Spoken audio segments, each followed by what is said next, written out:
Hi, Awesome. everybody. This is Brian D. Anderson with David Dalglish, and we're hoping Alex White shows up here in a minute.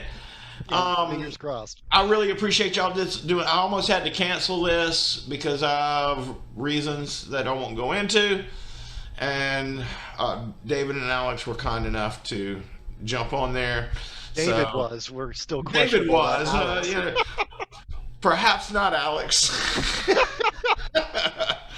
So, like any convention, sometimes people get tired and go back to their room. Sometimes others of us go to the bar.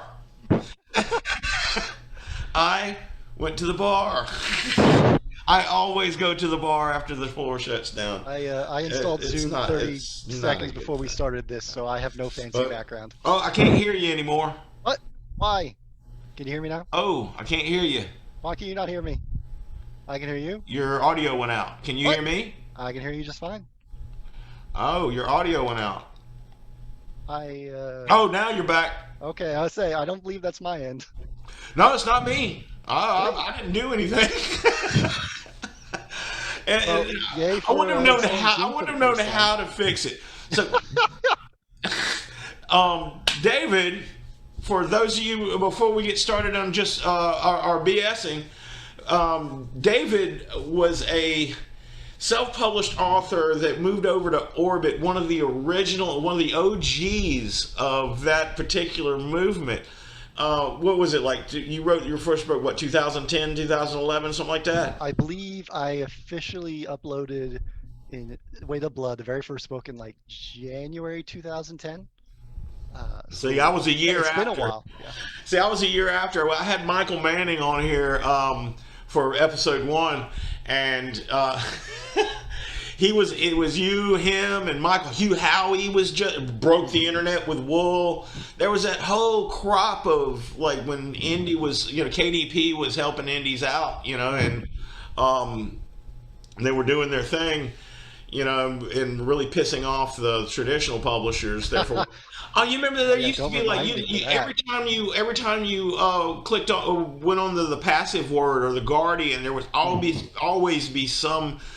I mean, every week, at least a couple times a week, some nasty article about self-publishing ruining the literary world. I mean, when I uploaded Way to Blood, I did it with the assumption that I was ending any potential for a traditional career. Because, like, that's what I was told, and more than enough information backed it up. Like, I actually had a creative writing teacher that was like, hey, if you self-publish, that's the end of your career. You will not be taken seriously, which, to be fair, at the time I took that class, that was probably true because that was before Amazon. So you're looking at, you know, you would have been doing what, print on demand or bulk ordering prior to Amazon trying to, yeah, like Yeah, make you would things have. happen. Well, who was it? Who wrote? Pellini, assuming No, no, no, I no, got no. no. I'm thinking about not James Patterson, the guy who does all the law novels, Southern lawyer novels. Grisham? Grisham, John Grisham. Yeah. The story I heard is that he had a bunch of his own books printed up and sold them out of the back of his car. I mean, Hmm. I don't know. I mean, that's just a story. I mean, it may not be true, but it wouldn't You hear surprise like me. Christopher Pellini, you heard all like, oh, he self-published his book and he sold it at His like mom edited schools. it, and I'm like, Well, yeah, yeah, well, his parents also owned a small press, so like, caveats abound. well, you know uh, what? Every time I'd hear somebody bashing Paolini, I'd be like, man, I don't care who his parents were. I don't care. It's people had to like the book. yeah, You know what I mean? well, yeah. No, It really kind of boils down to even if if my son, I got a son, he's 17. He can write, this kid, mhm. and I mean he can reach levels that are unattainable to me. And I mean, I'm very, very serious with where he started, his starting point compared to where my starting point was. Mhm. Like, I don't know if it doesn't seem like that's what he wants to do, but if he wanted to, he could. Mhm. I could help him. I could make sure he has an agent. I could make sure he doesn't make any, but I can't write the books for him. He's got to write the books himself, and he's got to, I mean, when it boils down to it, I mean, I can do what I can do is very limited if that's a career he wanted to Lucky pursue. to keep my career going, let alone try and help someone Yeah, else. right. Yeah. Well, more people are staying in and buying books. I'm like, with what money? It's an important aspect of it. Yeah, sure. You know, I mean, they have to have money to buy the books with, and like we got what about a quarter or more of the country out of work. I mean, to be fair, like books are generally touted as like do pretty well in recession because they're seen as a cheaper alternative to the other forms of entertainment. Yeah, So but I you mean, can go there's to a that. used bookshop. I mean, some of the bookshops are open, like the ones around here are, Mhm. and you can go buy a bunch of pulp paperbacks that you haven't read yet. You can get you an armload of those a hell of a lot cheaper than you can get. Say a debut novel is coming out. Their first book costing anywhere from $12 to Mhm. $20 or whatever. In paperback, or even the Kindles. I mean, $3.99, $4.99. That'll get you two or three books at a used bookstore. And the library, and now you're able to rent a lot of the stuff from the libraries online. And right. The pandemic's really hurt some folks. I mean, Oh, yeah, well, yeah. I mean, Uh, I tell you, I had 17. I was a good friend of mine. I got him. Alexi Vandenberg runs the Bard's Tower. Are you familiar with him? You got. Have you ever been to Dragon Con? I have been to no conventions. I am No, a no convention. isolated, terrified, antisocial person. So like this is like my third type of live streaming anything. Oh So my yeah. gosh! Now I feel completely privileged. Yeah.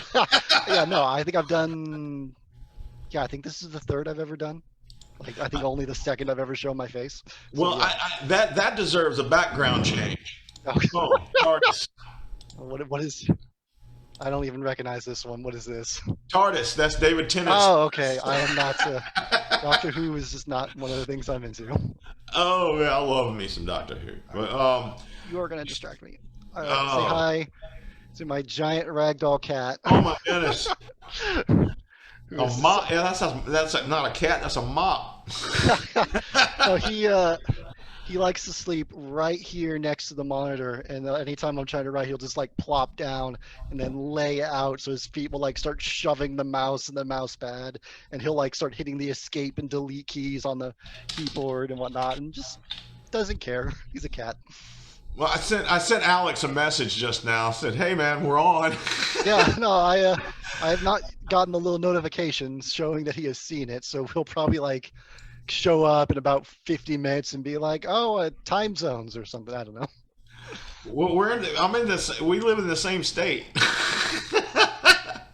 I didn't Oh say wait, it'd be a okay. good excuse or maybe even true, but that's what. BarCon is the best part of the convention. Helen Payton says hi, Brian and David. Hold on, I need to. So how cool is I that? should probably find exactly where that chat is so I can see it too. It's on my Facebook page, and my every time I switch over to it, my audio goes out, so, so I can't hear Okay. anything. Well, it goes like the delay. I don't know why it does that, and I'll probably never figure it out. But man, Wait, oh, hold on. There's the Barcon is. Hey, there we go. I think I found it. you got it. I found it. I don't know if it's updating live, but I'll stop messing with it at this point just because I'm going to be Here, distracting myself. Okay. here. No, I found it. I found it. I just don't. I should probably pay attention to what I'm saying instead of trying to lurk on show things video that distract me. URL. I don't know if that I found it. I found it. no I found it. I just close. I'd like to focus on I what the can heck I'm give you. saying. Here's the. Here, I'll send you over the You are not hearing me at all, copy, are you? and I am over here back in the chat. There, let me chat, and I will. This is the copy to the Facebook page. That's where I have. That's the best I can do as far as. I told you I found it. I told you like Oh, three you times did? I Oh, found it. okay. No, I I just didn't hear. Like I said, I switched when I clicked over. Everything went mute. Because, like I said, I'm the dumbest person on the planet when it comes to computers. and you're the host. This is a Yeah, I'm the great host. Yeah. decision. Hey, you know what? I've always been one of those leap before you look type people anyway. I was booking guests when before I even got had a Zoom account. So it's little wonder things haven't gone The exactly as smoothly it's as the they could. quality that brings people back, isn't it? But hey, I got the green screen.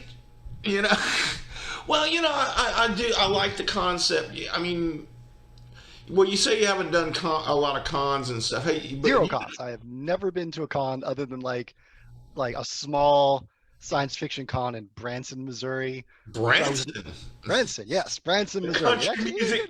Is that no? Is that country music capital of the world, or is that somewhere else? Generally, it's as The Simpsons put it, it's Vegas if as if run by Ned Flanders. Oh, okay. But yes, Well, it I was heard it from. You ever watch Archer? no. Oh, you gotta watch Archer. It's hilarious. It is. The first like 3 or 4 seasons are just I amazing. I know people who love it. It's just I have a like so poster on many my things that you could wall. watch. I have a poster on my wall just right outside the TARDIS here, Uh-huh. of Pam Poovey and Cheryl Tunt, Hmm. um, where I've helped out some a producer of Archer and a friend of his that did an indie flick, right? And in exchange for which they took me on a tour of the Archer studio and they made me a poster and all the department heads signed it. It was Nice. yeah. I Well, bet I that took was a my freaking son nice and my day. Yeah. uncle. It was like super cool. What I mean? I got to, and my nephew went. Oh, there was a bunch of us. They just showed us around the whole place. They had a big wall of pictures of cartoons that they had tried to put out, but failed. Didn't get past the pilot. There were Hmm. like 10 or 12 of them. I was kind of surprised at how many. I guess that get to that point that just never go anywhere. For like pitches to studios and whatnot. I think they had full episodes. Some Oh of them. wow. You know, yeah, Yeah, it was it was technically, how many trunk novels do authors have? I yeah, mean, right. I have none, but that's I because I have none. self-published them all. Everything I've ever written gets published. I don't give a shit. The closest I've had to that is actually the most recent pitch to Orbit. Oh Uh, yeah. I had to make a lot of changes to the initial, to where I've got like, I think like 25, 30,000 words that are just kind of like sitting in a little graveyard of excised and shall not be used, except maybe in some random possible novel in the future. But Well, I mean, my first novel with Tor got eviscerated. No, I'm telling you. No, I mean, it came out for the best, I think. But usually does. there's Who's a your whole. editor, There was Tor? two races of people. Now there's only humans. Certain social aspects that they felt was probably best I take out that I took out. Mhm. Who's your I editor? I sort of rake religion over the coals, but nobody cares about that. I don't know if you hear me. Who is your editor at Tor? Lindsay Hall, man, she's fantastic. Mm-hmm. Yes, She was over at Orbit for he a was at while. Orbit. Yeah, no, Lindsay's great. Yeah, No, she came over with Davy Ply. Yes, that was Devi or Davy? I don't know. I always pronounce it wrong. crap. I always called it Devi, but she may have just let me mispronounce her name wrong. 'Cause Yeah, that's what right. my current editor, Brit, let me call her Brit for like a year and a half, 2 years, until one day I heard her introduce herself on a video and it just like paused and was like, wait a minute. I sent her call her up and like, have I been saying your name wrong? It's like, oh well, I don't want to correct anyone and be a hassle. I'm like, it's your name. Yeah, that was. Oh my But God. yeah, no, the Devi and Lindsay, I remember that was actually really freaking terrifying because I was like, they left Crap. between books Can you hear two me? and three. Yeah, I can hear you. Did I vanish? Shit.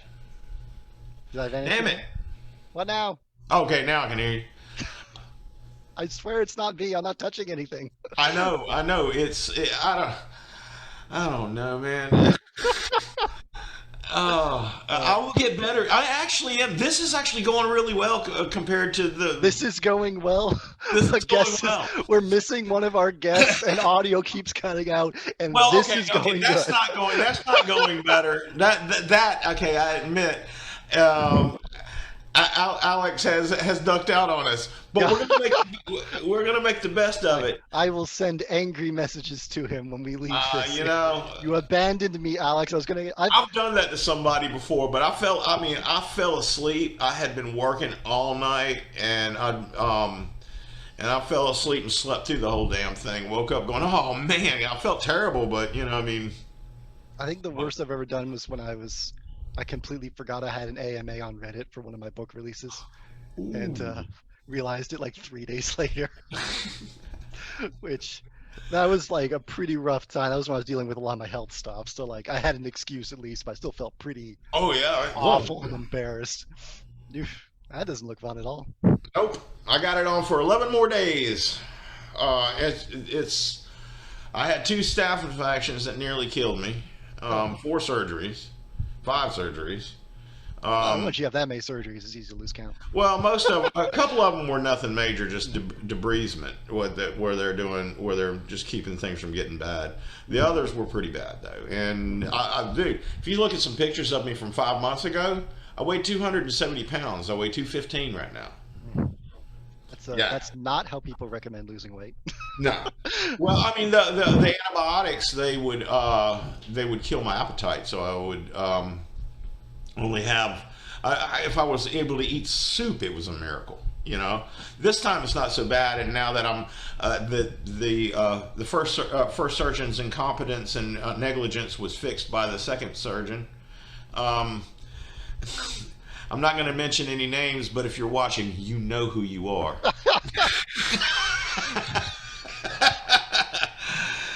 Only reason I'm not mentioning any names is because of I don't want to be liable.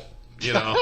Well, you don't want to deal with a lawsuit right now? I can't imagine why. Yeah. Why would that be? Those are so fun and But yeah, time but now I consuming. can walk some. I mean, I'm only waiting. I like to go. I like to lift weights. It's like one of those mind-numbingly boring things that you don't think about anything. Hmm. And you know how it is. You're trying to get outside of your own head, and so but I can't do anything with this pick line in because if it shifts, because of muscle growth, then they have to do it again, and they've already had to do it again once. And Is lifting weights when you kind of like do your story daydreaming? Is that what no, it I is? don't. I don't know. No, I do that. I do that while I'm at home. I sit on the back porch and stuff. When I ride my motorcycle and I lift weights, those are the times when I don't think about literally anything but what I'm doing in the moment, and I love it. Because man, sometimes you get inside your own head to a point to where it'll drive you nuts. Especially, I'm trying to write like 4 books at the same time, because Four? yeah, oh no, I Oh, got 3 I owe Audible, but because of the health issues, it put me way, way, way behind. I still owe one more to Tor, and I got a new release coming out Tuesday. Hey, yeah, hey, new release Tuesday. chorus of fire. Yes, by Brian D. Anderson. D for a double dose of my bad writing. Oh. And for quality jokes of that level. Oh my God! Yeah, I'm telling you, man. It's like you tune in to after the con, and you not only do you get stimulating conversations about basically nothing, but you also get bad jokes And dropped audio. and dropped audio. Oh my God! Yes. Hey, I'm sorry. I've been watching the news, and some of that's just pathetic. Yeah, I know you're not in your studio, but damn, Mhm. I mean, you're going on national television. Hundreds of thousands of people are going to be watching you. Go somewhere with good Wi-Fi. I uh I just assume the second you go to anything like this, there's gonna be problems. I'm just waiting for one of my kids. I basically kicked my entire family out. They're in the pool right now, so I'm like, Oh, I good for I them. need like an hour of silence so there's not screaming children coming How old are your across the kids? mic. I have three. One is 4, 7, and the 12. 12, 11, and 12. It's hard to keep track at this point. So yeah, I've got a decent spread. By the way, for those of you watching, I will periodically check and see if there's any questions. Not since there's only the two of us, and please feel free to ask. Let me refresh. You will rarely see Two David. people are excited for Tuesday. Yeah, yes, you will see. Oh, good. You will see David very rarely doing this kind of stuff. As he said, no conventions and only two other live streams. Yeah, how you conned me into this. I'm charming. What can I say? It's the beard apparently. I just Oh, the got beer no scares willpower. the shit out of people. This is no kidding. This is an absolute true story. I went up to the Verizon store months ago, and I roll up on my bike. In the before times when we could leave houses. In the before times, and I also weighed a lot more, so I look like this big fat biker. And I roll up into Verizon store, and I get off the bike, and the kid is just You don't look looking. like you There's were this a kid- big fat biker, is what you're saying. I'm still a fat biker, just not as fat. Okay. But so I walk in, and you can see this kid's terrified, and I'm like, dude, just because I have a beard and ride a bike, I'm not in the Hell's Angels, man. Most of us aren't. We just like riding our motorcycles. I'm sure this will shock you, but I don't scare anyone when I show up at the store. The hell you say? No. But actually, I was like, after the guy talked to me for about like 30 seconds, he realized there was nothing to be afraid of. Ends up his girlfriend read my books. So he starts Like, taking there's a nice little random the occurrence day there. ended up with him taking selfies of me and selfies with me and like sending them to his girlfriend. I don't think I have only had been like recognized one time ever, and it was because I was still in my hometown, and like I was in a Walmart like candy aisle. I'm like about to check out, and I'm like staring at candy bars, trying to decide which one I want because this is the important decision to make. And I just hear "excuse me," so I assumed I'm just blocking the way, so I like just step back and continue ignoring this person until I hear "excuse me" a second time. I'm like, what? Like, are you David Dalglish? Yeah, Because no one gets. You actually got the name right. I'm very impressed. That is like one of the few people that ever gets the name right on first try. Well, you Dalglish. got to try to pronounce Victor Gilschler or whatever. No, that doesn't sound easy. Yeah, it's the L. The L's not where the L should be. LGL throws people off all the time. It drives me nuts though because I've had to. You want to say Dalglish. That I'm fine with Dalglish. I'm used to it. That's the most common. It's Dalglish that annoys me because like, there's no O. Like I think the worst is every now and then I'll get like mail sent and it'll spell it DAO. I have no idea how that happens, but it's all the time. Like Well, everybody's- DAOGLISH, which I guess maybe I get the occasional person thinking I'm Brandon Sanderson because Brian D. Anderson. Which I mean, if it gets you into a restaurant, I mean, you could just roll with it. Right? Yeah, I'm about as close to Brandon Sanderson, as Yeah, let's see. Let's just throw J.K. Rowling.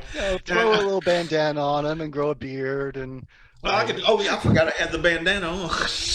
Oh my gosh! But yeah, I got the ponytail going. So I am slowly developing a ponytail because of the quarantine. Yes. I used to have like super short, like my hair was like never taller than this since like. Oh yeah, I saw your author pictures. Yeah, I was actually pretty short. No, I cut my hair super short and spiked it when I was in like 7th grade, and then like kept that haircut for like the next 30 years. Oh my god. And so like a year ago, I was like, you know what? I just went to my hairdresser. Like, I'm thinking about maybe like growing my hair out or trying something a little longer. She's like, okay. And then like we did that for a few months, and then quarantine hit. So my decision of growing the hair out went from voluntary to involuntary. So, like I actually can like sort of make a ponytail. It's not much. Like it's not. It huge. takes a little while. Yeah. It takes a while. Like it's been like I think we're approaching a year now since like I decided, but like I started from like my hair grows faster. almost bald. See, I can't grow a full. The reason I have a beard like I have is I can't grow a full beard. I literally can't. But I look, it gets all splotchy and I'm like, eh. So I I grow it that just fine here. The only thing is, it's gray, so occasionally I get that beard coloring, so I don't look like I'm a 90-year-old man. what? Yeah, you're just preparing for your Santa Claus role every December. It's fine. Oh yeah. Oh, God. Hey, I'm hoping before Christmas I'm down to my 180 pound weight. Mm.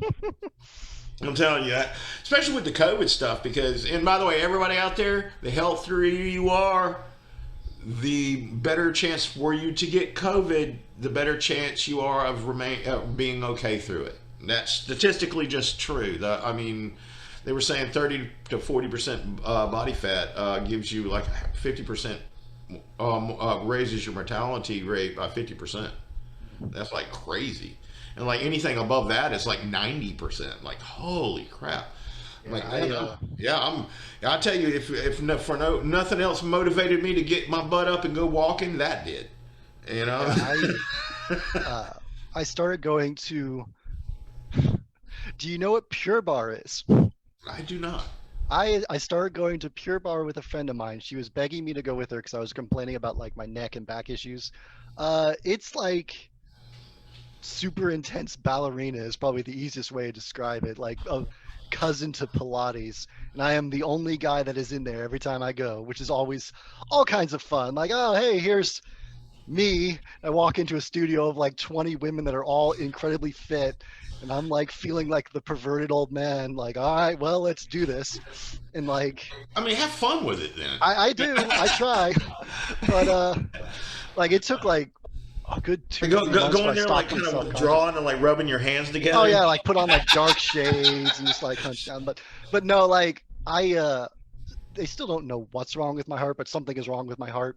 Yeah, And I got issues myself. And, basically like I've got tachycardia whenever I try to work out, but like not bad enough tachycardia that they'll actually do any sort of exploratory, like they're not gonna stick the camera up there because it's not bad enough to risk it. It was basically yeah, yeah. this is like the wall I hit after almost a year of doing tests and crap. Well, you definitely need to keep an eye on it because Yeah, that's nothing to play but with. I've had two stents put in when I was 40 years old, man. But I have vascular issues. I have I mean, I have small veins and small arteries. they every test basically boiled down to the same thing of everything seems fine. Yeah, your heart rate's really high for some reason we can't figure out, but everything else seems fine. And I run a like high heart rate too, like right 80 to 90, like resting. Always I had got. before I started exercising, I had 100 resting. Like that would just be like I'd be sitting at the computer and I'd have 100 beats per minute, which was hilarious when I started going to Pure Bar and like people would have like 100 heart rate while active, and I'm sitting here like gasping at like 190, like just so I'm like when I first started, I would go like about 10 minutes in and then just like collapse into a puddle on the floor. But I was like, I've gotta do something, and that was like the only Well, this exercise that I is knew like, something I about. mean, this is like one of the few professions that you can work really, really, really hard all the time and just be in atrocious shape. Yeah, You know, I I mean, now, I've seen no. There's a group that Jana DeLeon. She, she's a mystery writer, indie mystery writer, does really well. maybe like the name isn't ringing any bells, but that doesn't mean anything. Anyway, I may know her by her Twitter handle and not know it. she's a great friend of mine, and it's a fantastic lady. Her husband Renee, they're just fun people. Mhm. But anyway, it was either her. I think it was Jana. Might not have been Jana. Might have been Toby Neal. No, Toby Neal started it. Excuse me. You know Toby Neal? No, I don't know anyone. Oh, okay. Anyway, Toby Neal started a group about writers and our health. Like a little Facebook group where you join and like discuss That's the actually health issues because that's basically you just honestly pretty you good. sit on ass for so many hours a day, and it's just hard.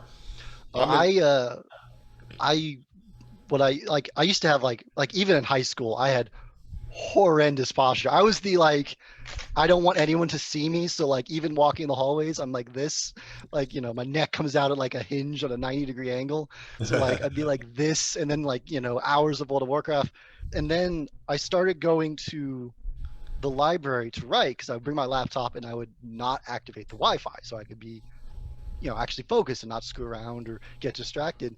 But the problem is I was using a Surface notebook, Oh and shit. I There we would go.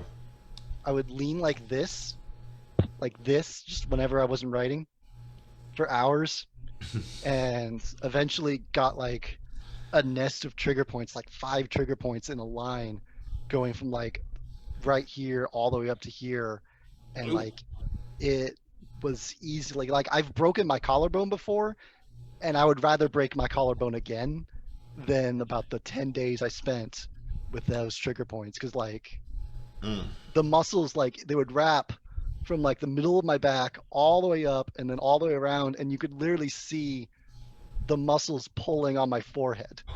Like they were that tight, and then they would wrap around a band and then go down, and I was just like lying on the couch, unable to basically move. I was like, oh, You hear that there's kids nowadays are developing a spur on the back of their ooh, necks from looking down at their phones. mm, that does not And surprise me, honestly. all right. Oh my God. You know, if man, if I'd have had access to that kind of information going through school, I don't Oh see yeah. I don't see how any kid fails school anymore. I mean, you have the entire wealth of human knowledge in the palm of your hand. How Oh, can I could tell you easily. I mean, there is a difference between having access to the knowledge and actually putting in the time and effort, which is how I failed so badly in college. Like, no, I trust, like, no, I would like, I can assure you I had the knowledge and the ability, but then I would like skip every third class and everywhere I went. So, Yeah, well, you got to actually go. How old are yeah, you? you got to actually go, and then you actually have to do the homework and, you know, care. And How old are you? I'm 36. 36. Yes. That's a beautiful age. I loved my 30s. I, I'm You're pretty old overall enough to happy. people treat you like an adult, but young enough to still do like some reckless shit and enjoy it. Yeah, no, like, what I had the realization about a couple years ago that like when I first started self-publishing, I was like 26. So I was That's like young. I was young. I was the young, like just foul and cranky and sarcastic self-publisher that was just didn't give a crap about anyone and was like, I'm just here's my half-orc novels. And then like a year or two ago, I had that realization of I'm not the young new person. I've like Oh been no, around for a while and I'm in my 30s and I'm that looking at ship like has all sailed, these my new like friend. I'm looking at the people that Orbit's signing that are effectively my coworkers now as I view them. And I'm looking at like people that are all like years younger than me and I'm like, oh, like I've got no excuses left. I should probably know what I'm doing by now. Yeah, right. Well, I mean, what like you said before, the stuff that I did. See, I came out. My book came out like a year after yours did, so Mhm. I'm still part of that first kind of like 2010 to 2012 crop of you know self-published First writers wave. that made a name for ourselves, and man, the stuff that we did. Well, what a lot of people don't get is that there was not an industry in those No, days. I no. mean, just finding cover art. I mean, you had. Well, I used to That remember was a going nightmare. to DeviantArt, Yeah, looking for cover art, and then trying that's how to I contact the artists, see if they'd let me use it for a cover. exactly how I Um, found Peter Ortiz for my all my books. I just trolled DeviantArt, sending messages, and was like, I was working at Pizza Hut, living in a trailer. I couldn't afford any art. I was like, Peter was my number one hope, and I didn't think I had a chance in the world of affording him. But like the other flip side was because there was no industry. I don't think Peter realized how much he could charge yet. So I yeah, was like, hey, how much for a cover art? He was like, I don't know, $100. I was like, I can, I can afford that. Even on my Pizza Hut salary, I think I can afford that. And like, it's hard to explain to people now, but like cover art now from indies is stunningly good. Like it yeah, is oh yeah. I mean, but gorgeous. that's There's some a lot of amazing stuff. a lot of great people. You can just get doing it nowadays. I mean, Oh, there's some the difference is amazing art. if you've made a name for yourself and you have a substantial substantial following and substantial Hmm. sales, you can't use some of the cheaper ones because of the licensing. Hmm. You know, if you're But even then, selling like, if you're selling like 20, 30, 40, 50,000 copies of something, then I mean the stock art that they use is only licensed Oh for yeah, X amount of. like, but it wasn't just the artwork, but like, oh, I see family members. Ah, um, but even other things like titling, the things about involving the layout for the covers, like there was just no one doing that. no, Like I I mean remember our I got industry lucky, sprung up so around lucky. us because of our need for this stuff. Like Finding an editor that was qualified. I mean, I didn't even have an editor for the first three I mean, books. but I just I mean, just find self-edited it. somebody. I mean, because I'm sorry, but your English teacher from high school is not an editor. Mm-mm. Yeah, and an editor is an editor. They have, that's a specific skill set that people train a lot of years and train very hard Uh, to do. I don't know about you, but it was a lot of just indies editing other indies for a good couple years of just like, hey, we're both indie self-publishers. I'll edit yours if you edit mine. And it was like, well, it's that or nothing. So, Well, I mean, I found I worked with a guy named George Stratford that he was a copy editor for a long time, and he was in advertising, and I still work with him on my indie stuff. And then I used Dorothy Zamock, and Dorothy's amazing. She worked with Russell Blake. You know him? Russell Blake, yes. Yeah, he worked. She worked with Russell Blake on the Jet series for years and years. She works for Macmillan Educational, and I brought her over to do the copy editing on my tour books, and they because she was so qualified, they allowed it to happen. But she created her own career, man. She Hmm. writes textbooks and goes around the world on the company dime teaching teachers how to teach out of her textbooks. I mean, Nice. she goes all these exotic. I mean, the profession itself Hmm. didn't exist. She created it, and I'm like, how amazing is that? I mean, Uh, we go to these exotic. I mean, some of the stuff she runs into is can be pretty spooky and creepy. uh, But she gets to go to places that you would never think of going to, and see mhm. places that you would never think of seeing. Yeah, by the way, I got the Excalibur I mount see on. that. No, I have to laugh. I flicked through at some of the comments. I'm getting told how to pronounce my last name by someone. What are you? Actually, no, the Scottish pronunciation, which, well, yeah, but my dad's Canadian and we're going by his pronunciation. So I'm 36 years old. I'm not pronouncing it new. Oh, I believe Dalglish, which I have Dalglish. heard. I think there's a like a soccer star like Kenny Dalglish or Dalglish that's like screws up any notification I could ever set up for myself. So you pronounce it American. Oh yeah, I'm not even gonna claim to pronounce it American. I'm gonna pronounce it how I pronounced it my entire dang life, even if it's wrong, Right. because it's too late to change now. You know what? Language evolves, All even words are made incorrectly. up anyway. That's right. That's my excuse for why I pronounce it weird. But why I use words like awesometiferous? It's a word. I made it up. It's a Try word. hard enough, maybe someone else will use it, and then once someone else uses it, it's been legitimized. Back to what we were talking about with the industry springing up around us, Hmm. there was putting together a book that could even hold a candle to what was coming out of New York was borderline impossible. I Do mean, you you just didn't. I mean, you remember? could do it, but I mean, my God, it Do you remember was. C.S. Marks? I think is that her name? I think it was C.S. Marks. Do you remember her? She was a fantasy self-publisher from those way early days. Maybe. I remember when I started self-publishing, I was like, okay, I'm gonna do this. I'm effectively throwing away my career, but I was like, I had gotten a Kindle and I'd had it for like a week. I was like, this thing is gonna be massive, and I do not want to Dude, you miss were living out. in a trailer working at Pizza Hut. What career?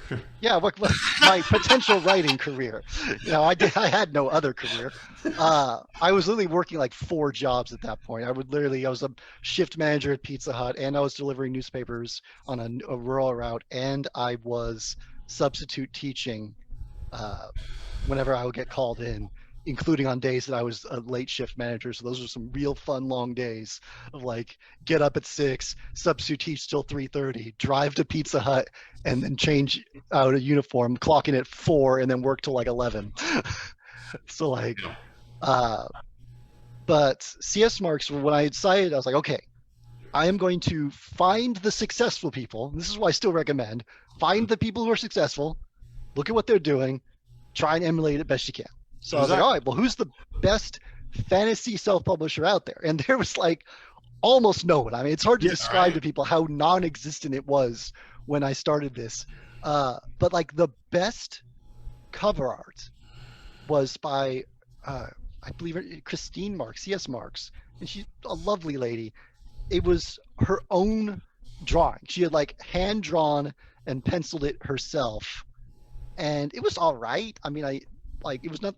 It would not work today, and I can say that without hopefully hurting her feelings by some random chance she watches this, because she herself replaced it later with like something much nicer. But like it was literally like an author drawing their own artwork was considered the best fantasy artwork out there among self-publishers. Wow. Like, so when I put up Weight of Blood and I had Peter Ortiz's artwork, which was stunning, I was like instantly like everyone was like, oh my gosh, these are the best fantasy covers out there for self-publishing. And the one key thing is, because unlike traditional publishing, which was basically just taking the books and just slapping them onto Amazon, Hmm. and they were doing bad formatting. I don't know if you remember this, Oh but yeah. like they were like not even formatting it properly for Kindle. Sometimes they'd have like giant white bars on the sides or underneath. Sometimes it was literally the cover on the Kindle version would just be a picture of the book in a sense of the front cover. So like I was actually like formatting them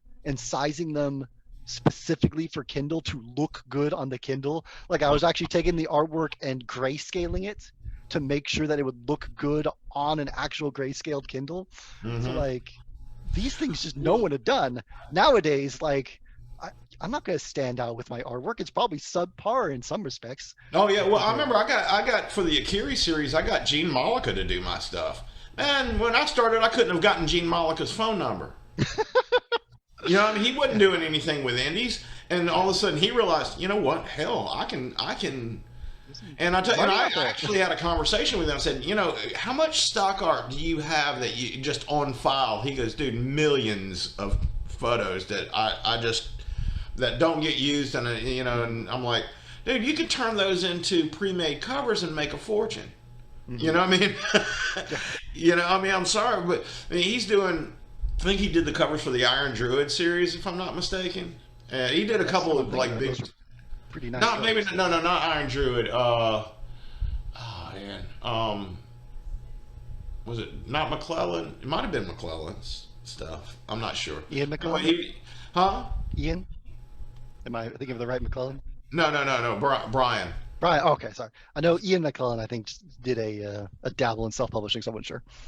But you know, the whole industry sprung up around our need for this kind of stuff. But one thing that hasn't changed, even from our day, and I see this all the time. I'll go to like libraries and gives talks at like library groups and stuff like Hmm. that. You know, I love to do, especially the local stuff. It's just so much fun, and I feel like I'm giving back to my hometown kind of thing. I'm actually doing a virtual convention here from University of South Alabama next month. Cool. Um, no, is it next? Yeah, I think it's next month. You might Might want be, to find that out. might be this month. Anyway, I got it on the You should calendar. probably know. I mean, that Well, seems important. I'm doing a tour after dark in 9 days.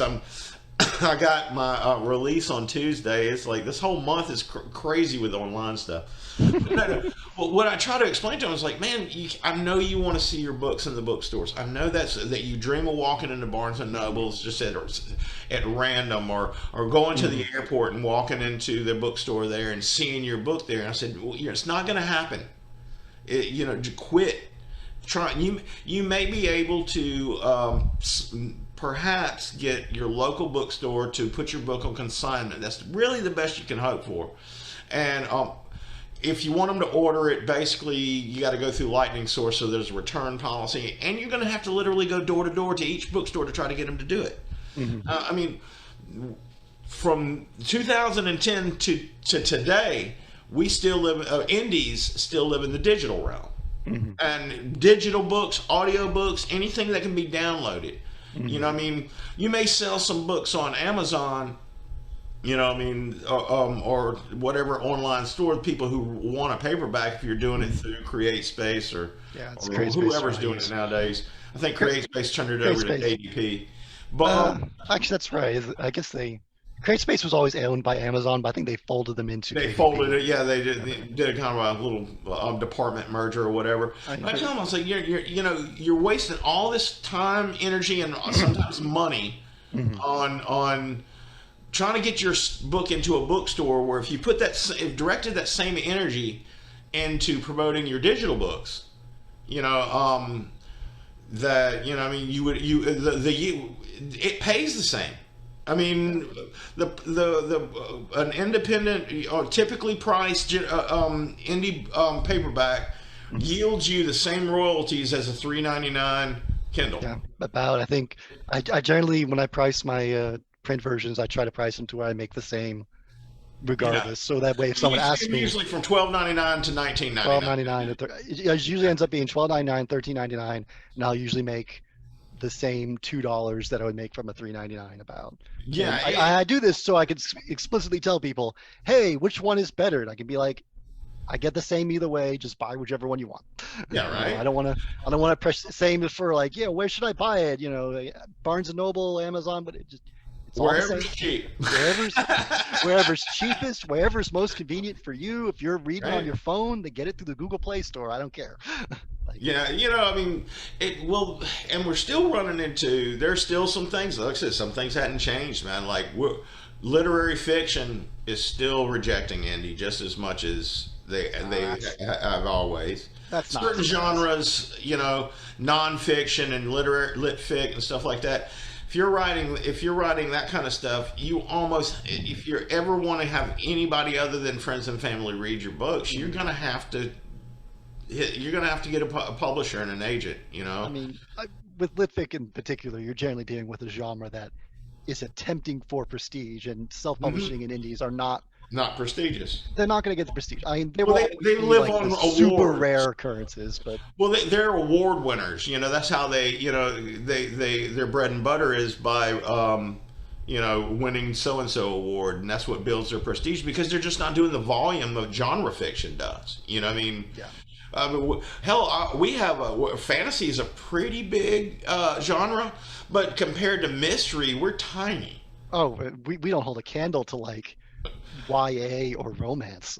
Yeah, I mean, Like, romance. no, Oh my God, I mean, like and the that's gargantuan beast that is romance, and then like the slightly smaller YA, and then over in a little corner is like the genre right of like sci-fi fiction and fantasy. Like, hi, you know, every well, now and then we'll everybody get conflates noticed if we get. sci-fi and fantasy, and they're just so different as genres. You know, I mean, I wouldn't try to tackle sci-fi because just the sheer research aspect of it would just, and If I I'd did, be it'd so be scared it'd I'd get be something boneheadedly wrong with the science that if you I did know. something sci-fi, it'd be very much science fantasy, like akin to Star Well, Wars or I did Tolkien that or with something. Dragon Vein. Actually, I did that with the series I followed the Godling Chronicles up with. Hmm. You know, it's not immediately apparent, Hmm. but as the story goes on, you realize this is sci fantasy, Hmm. which of course Anne McCaffrey being the godmother of. Hmm. She's great. Jodie Lynn Nye, who was on last week with me, she co-authored with Anne McCaffrey and knew her for many, many years. I'm like, how awesome would that have been? You done any co-authoring with anybody? I've done one co-authorship with another fellow self-publisher, Rob Dupere, who is now my editor for my self-publishing stuff. We Mm-hmm. did when I finally got out of my, I don't even know if you know about this, the horrendous contract I had with Epic Mundos. Do you know anything about that? No. They give you the very, very quick rundown. Um, Epic Mundos was a Spanish publisher that sent me a feeler for Spanish rights to Dance of Cloaks when Dance of Cloaks was doing incredibly well. At the time, that was my fourth self-published novel and Oh was wow. really taking off. Uh, I tried to leverage that to get attention for some agents and got turned down. So Epic Mundos, in a giant possible red flag, was like, "Hey, we'll also represent you as an agent." And I was like, at the time, this is again, I'm dirt poor living in a trailer. I'm like, wow, I could I get have a no idea what. Spanish translation. No, I have no excuses. I should know better. I did know better, but the idea that I would get a Spanish translation and that they talked about pitching foreign other rights, but I made abundantly clear that I kept the English rights. The one smart thing I did, but I signed it in the agency cut. You're gonna choke when you hear this. The agency cut was not the 15% standard. It was 50. What? Yes. Now, I justified this of 50% of something is better than 100% of nothing, which is how I viewed any translation Whoa. deal. All right, Yeah, so wow. then, and this was still fine. I'm still self-publishing. I was still going fine. And then one day, these people at Epic Mundos send me an email like, "Hey, by the way, do you have like?" They asked me something involving uh, the Shadow Dance series, which I was like, I think at this point I had gotten the second book out, and I was like, well, yeah, what about it? Oh, well, we're about to get an offer in a day or two on it. I'm like, wait, like U.S. rights? Like, yeah. I was like, I didn't even know you were trying to sell the U.S. rights. What's going on? Like, oh, well, we're about to get an offer in. Like, from who? Orbit. I'm like, what?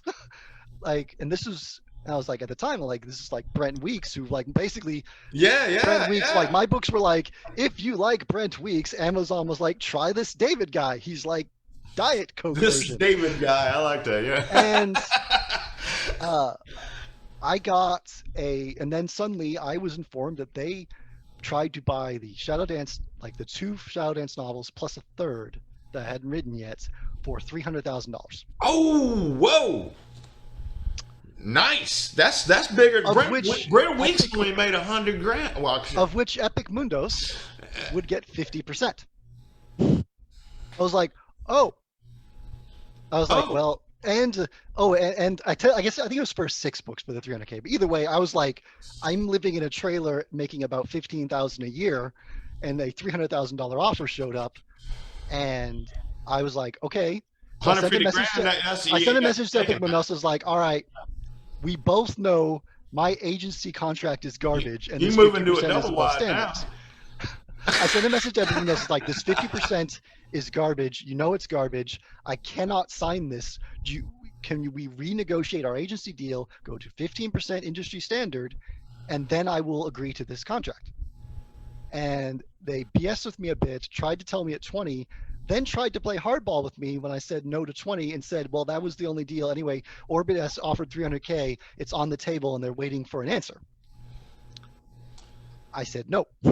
Good for you, man. That was the hardest freaking thing I have ever done. And Epic Mundos at that point was like, oh, and they're like, well, we want nothing to do with you ever again. Except, yeah, so remember I said I should have known better? yeah. So there was no out clause on that contract. Oh shit. It Yeah, was but for, you could. Yeah, a lawyer could beat you out, get you it out of was for that. 5 years. Oh, I did contact a lawyer. The lawyer was a New York City lawyer I was recommended, who, and I'm not putting this in an exaggeration. He literally called me an idiot for signing this, with uh, like no buttering it up or I anything. really like I you, get an David, email. man, but he was right. I get an email from him. He's like, "What in the world would possess you to sign a contract this awful?" I'm like, Well, you just said it. all right, I know I'm an idiot. Can you get me out of this contract? And he was basically like, he said the contract Now was that so we've established that, can we move on to how the hell do we get me out of this? he said the contract was so god awful that he could argue it was unenforceable in the U.S. That's how Oh my bad this contract was that I signed like a moron. Which, by the way, anytime I would get people like, "Oh my gosh, this David Dalglish guy was so brilliant in the early days of self-publishing," I'm like, "Let me tell you about my Epic Mundos contract." Oh my God, So, I love that story though. I mean, look, so but the thing is, you're so eager when you're at that stage in your career. You I just want. thought I thought because I had a foreign rights translation offer and still couldn't get an agent to look at me, I had that idea that, like, my traditional career is done. I'm doing great self-publishing. Traditional career is over. Whatever. It's some foreign rights crap that I'd never be able to do on my own. The Yeah, idea that yeah. I would get any offer in the U.S. just never occurred to me, and I had no idea if Windows was even going to try. So anyway, like I went 3 years, 2 or 3 years, like just basically just waiting out the time and Hmm. self-publishing, and like getting a little grumbly because like Michael Sullivan like got published like I think like 6 months to a year after that. Like technically I should have been the first orbit to jump, but wasn't. Yeah, So anytime he actually had my agent, and I have the agent that he had back in those days. And uh, you know what? Lori, if you're watching this, you are my favorite person, and you know this. She gets 15%. I mean, but she's a straight up agent. She's a real oh agent. yeah, no, like You know 15, what I yeah, mean? that's it's industry standard. No, She's not trying to beat anybody out of anything. She wants everybody to succeed like an agent should. after 2 years, 2 or 3 years of just nothing, I messaged Epic Mundos, who basically we tried to say, this contract's unenforceable, and they were like, "We'll sue you." And the lawyer was just like, "Look, is it really? Do you want to spend the $10,000 to $20,000 trying to deal with this? And even if you get out of it, odds are pretty good the orbit still will not accept any potential deal with you now for the fear that they will get sued." Like if I try to get out of this contract. And I was like, you're right. So, but like 2 or 3 years later, I sent an offer, like, because I was talking to my now agent, who was not my agent at the time, but he was like, I didn't even know he was an agent because he was also self-publishing under a pseudonym. Uh-huh. So he was just a self-published author I was friends with. And he was like, have you tried to buy out your contract? I was like, well, it doesn't have a buyout clause. He's like, well, yeah, but you could offer to throw money at them and the company might take it. And I was like, oh, well, let me try that. And I did. And like, they responded with like, how much are you offering? I was like, well, how much? So like, I didn't want to send any money. I was like, well, how much would it take?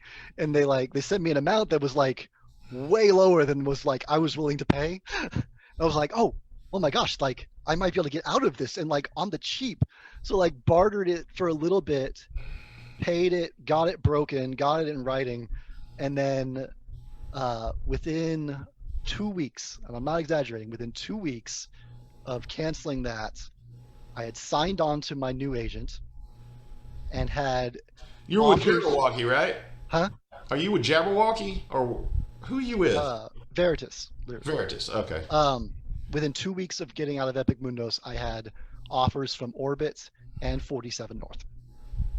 So I guess that's what they bring around. The co-authorship was with 47 North, which we pitched because we were planning on doing that as just a self-published work, and then I got out of it, so we just handed it to my agent. I'm like, "Hey, we co-authored this book. Is it any good?" And he was like, and he told me later, he was like, "Yeah, I thought you were just gonna like try and like pass me off some book you co-authored to try and be nice to your friend." But no, it was actually really good. So yeah, we pitched it to 47 North, and then like I also got the deal at Orbit, and Orbit was also, by the way, was like, so we're not going to send you the same offer. It's been 2 years. You've sold a few copies of that book since then. Uh, well, you know what? But, For everybody out there who just listened to this story, the takeaway here is don't get too eager. If somebody is offering you a contract, get other people in on it. oh my gosh, get get outside eyes to look at it, and more importantly, be freaking willing to listen to them. Because that Yeah. was my problem.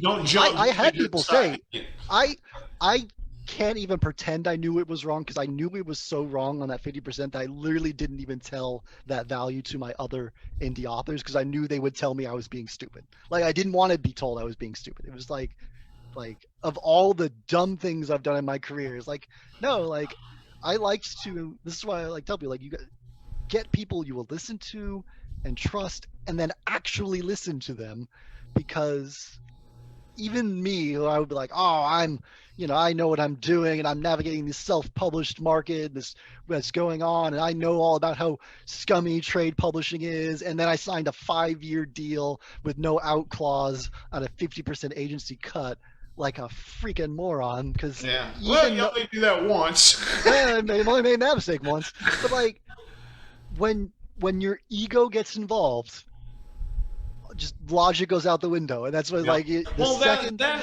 especially for aspiring writers, they get something like that going on. They just get so excited. Scammy, those The, the, scammy presses that'll be like, "Hey, pay us $2,000 and oh we'll make God, you a yeah. millionaire." I've warned more than one person away because I said, yeah, they're saying this now, and then they're going to say, hit you with, well, to give your book the optimum chance, we need X amount of dollars. But they've already got their hooks in you, and they already got you like excited that your book's going to out. You think it's going to be on shelves, but they don't have distribution with anybody. No. You know what I mean? It's anyway. No, We're at the bottom of the hour already. Can you believe that? we have endured. Well, I have We endured. have endured without Alex. Without speaking of, is he hasn't checked. He hasn't messaged yet. I'm still sending him angry messages like, Alex, where are you? That's all right. I'll get up with him again. I'm sure. Finished. Where are you? Well, okay. What do you got coming up, man? I just released a new housework book like less than a week ago. Okay. Well, So that's you my got a big copy thing. of it where you can hold it up, or? No, because they haven't arrived yet. Because the post office is currently getting like hamstrung. So I have no. I could maybe hold up a digital version, but I don't know how to do that because this is my first time with Zoom. That's all right. But no, the Half-Orc series I started in 2010 got its 8th book.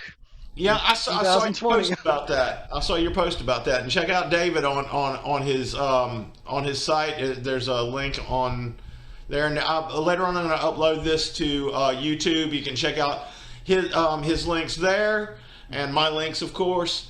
And I have A Chorus of Fire coming out Tuesday. Yeah, hold that up, shake it, show it off. Oh, hold on. We got, and this is Giant book Cat 2 is of the returned. Sorcerer's Song series. This is Barge Blade's already out, so hey man, I appreciate you coming on. I know this is a rare thing for you to do, and it looks to me like your computer is telling you it's time. My giant cat Rhaegar jumped up again, hit the monitor, and like I think if like the slightest thing shakes my monitor, my camera decides to shut off. Your monitor had a moment. My monitor is currently stacked on like a collector's edition of Bloodborne and like a copy of Watchmen and like just to try and get it. It's not stable, is what I'm saying. Well, David, I appreciate you coming on, man, and I hope we'll talk again soon. Maybe have you on later on. I'm going to be doing these as long as Maybe when there's another COVID. guest. Well, as long as there's COVID-19, I'm going to be doing these every Sunday. You know, I figure this is something fun for everybody, something fun for the writers. If you do get Alex to show up again, I wouldn't mind hanging out with Alex. I was supposed to hang out with Alex, so now I want to hang out with him again, while also being able to make fun of him or them for not showing up the last time. Maybe we'll do a special Alex edition. Alex. You better not even advertise it prior, just in case No, they I don't won't. show Just up. like, hey, man, and just put it up live. Yes, the surprise Alex edition. Get him in one of those moments he's not wearing pants because he's on a computer. And I am wearing I'm pants. sure they will love it. I am too, in case anyone was worried about that. I would hope they're not. Right. I have no idea if I interested anyone or if I said anything useful, but thank you for having me. Hey, like I said, this is about casual conversation and just talking about whatever, man. That's In a bar. I like these. I like these much better than formal interviews. I mean, I think it's a lot. I think it's just more fun for everybody. But anyway, hey, I appreciate you coming on, and thank you guys for watching. And check out David Dalglish's books. There we go. And always pronounce his name right. And we'll see you. We'll see you next time after the con. See you later, guys.